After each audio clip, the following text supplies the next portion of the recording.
She calls his office on a Wednesday morning. She wants to surprise him. 11 years married. She has booked a table at the restaurant where he proposed. She wants to confirm he has no meetings at noon. The receptionist asks who she is trying to reach. She says his name, Daniel Voss, senior account manager. There is a pause on the line.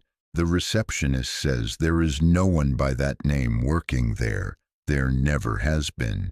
She laughs because this must be a mistake and gives the company name again, slower this time, like the woman on the phone simply misheard her. The receptionist does not laugh back. She says she has worked there for 6 years. She knows every name on every floor. Daniel Voss has never been one of them. 40 minutes later, her phone rings, a number she does not recognize, a woman's voice, calm, already irritated before she has said a word. She asks why Sarah has been calling her husband's office, pretending to be his wife.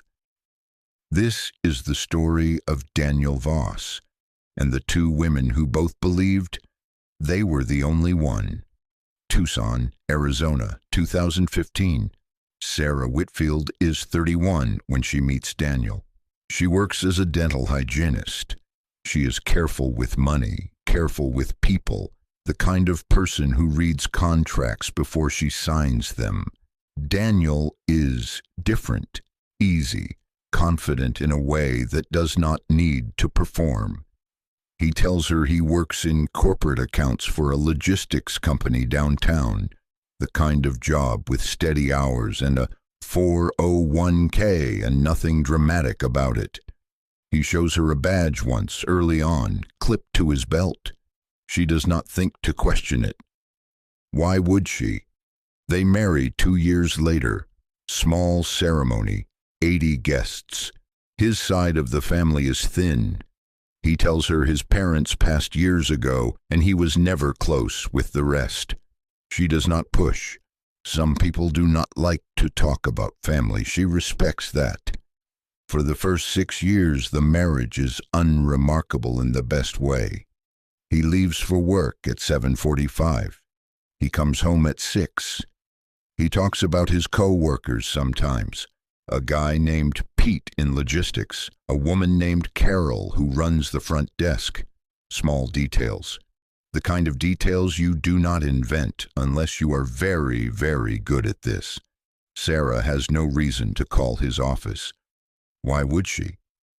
He answers his phone. He shows up to dinners. He remembers anniversaries, until the 11th one. It starts as nothing. A surprise lunch. A reservation at the restaurant where he got down on one knee. She wants to catch him off guard, pull him out of a boring Wednesday meeting, and remind him why she fell for him in the first place. She calls the front desk to make sure his calendar is clear. The receptionist's confusion is the first crack. Polite, genuine, not the voice of someone covering for an affair. The voice of someone who has simply never heard the name before. Sarah does what anyone would do. She assumes a clerical error, a different floor, a different division. She calls back, asks for the accounts department directly, asks for Daniel by his full name and his exact title. Nothing. She tries his cell. No answer.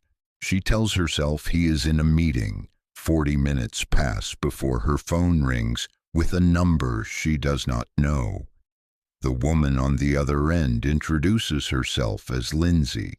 Lindsay says she is calling because the front desk at her husband's office told her some woman named Sarah has been calling all morning, asking about a man named Daniel Voss.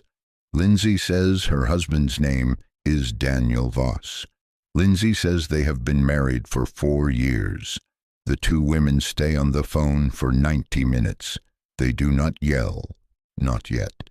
They are both still in the stage where this has to be a mistake, has to be some explainable confusion. Two different men who happen to share an extremely specific name and an extremely specific cover story about working in corporate accounts for a logistics company. It is not a mistake. They compare details, and the details match too well to be coincidence.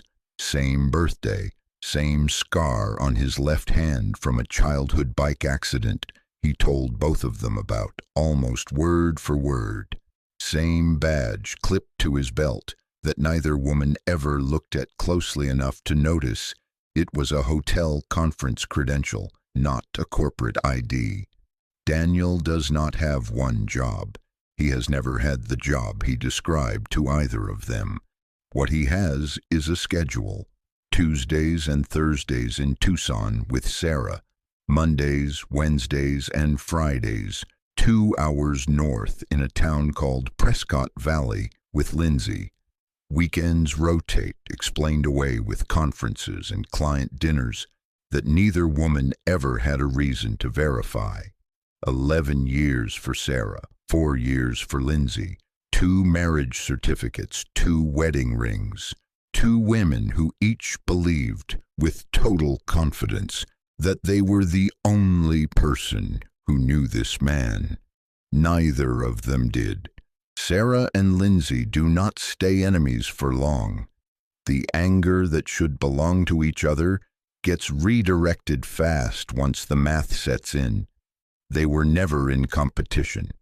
They were both targets of the same plan, running on parallel tracks 2 hours apart, each one a complete life he could return to depending on the day of the week. What strikes Sarah most in the days that follow is not the betrayal itself. It is the calendar. She goes back through 11 years of her own memory and starts matching dates. The business trips, the late nights, the weekends he said he needed to clear his head, against a pattern that, once she sees it, she cannot stop seeing. Tuesdays and Thursdays were never random. Neither were the Mondays, Wednesdays, and Fridays. He was supposedly traveling for work. He had built 2 lives with the precision of someone running a schedule, not a marriage. Lindsay, on her end, starts doing the same thing. She pulls old photos, old receipts, anything with a timestamp. The 2 women begin trading these details back and forth like evidence in a case neither of them asked to build. A gas station receipt from a town Sarah has never heard of. A hotel loyalty card under a name that is almost, but not quite, Daniel's. Each new detail lands like a small aftershock, confirming what they already know, but somehow still managing to surprise them. They decide to drive to Prescott Valley together. Neither one wants to go alone, and there is something steadying about doing this side by side. 2 women who a day earlier did not know the other existed, now sitting in the same car heading toward the same unraveling. They knock on the door of the house Daniel shares with Lindsay. He is not home. Lindsay lets them both inside, and Sarah walks through rooms that look almost exactly like her own house 2 hours south. Same taste in furniture, same brand of coffee on the counter, like he had simply copied one life onto a second address. Lindsay calls a locksmith before he can come home. By the time Daniel returns that evening, both of his keys no longer work. He never finds out the 2 of them met in person until he is standing on his own porch, locked out of a life that, as it turns out, was never entirely his to control. Bigamy charges follow. Daniel Voss, not his real surname, it turns out, just one of several he has used since his 20s, is arrested 2 weeks later in a 3rd town neither woman knew existed, where investigators find evidence of a 3rd relationship still in its early stages. A 3rd woman. A 3rd version of the same story, just a few months behind the other 2. In court, prosecutors lay out the scope of it. Years of falsified employment records, a badge that was never anything more than a hotel conference credential, repurposed and laminated to look official. Bank accounts in at least 2 names that were not his own. The picture that emerges is not of a man who slipped once and got caught.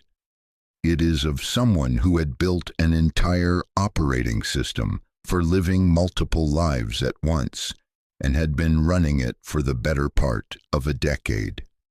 Sarah sells the house. She moves back in with her sister for a few months. She tells people the hardest part was not the marriage ending. It was realizing that every detail she thought made him knowable, the scar, the badge, the easy confidence, had been used on someone else first, and would likely be used on someone else again, if he is ever free to try. Lindsay, for her part, keeps in touch with Sarah. They are not friends exactly, but they meet for coffee every few months, and there is a strange comfort in sitting across from the one other person who understands exactly what those 11 and 4 years actually were. They understand something about each other that no one else can. Daniel Voss is currently serving time on multiple counts of fraud and bigamy across 2 counties. Sarah and Lindsay have never spoken to him again. If you are watching this and something about your own relationship feels like it does not add up, a job you have never seen, a family you have never met, a schedule that only he controls, trust that instinct. It kept these 2 women from staying in the dark any longer than they already had. If this story moved you, subscribe to Hidden Lives. New stories every week.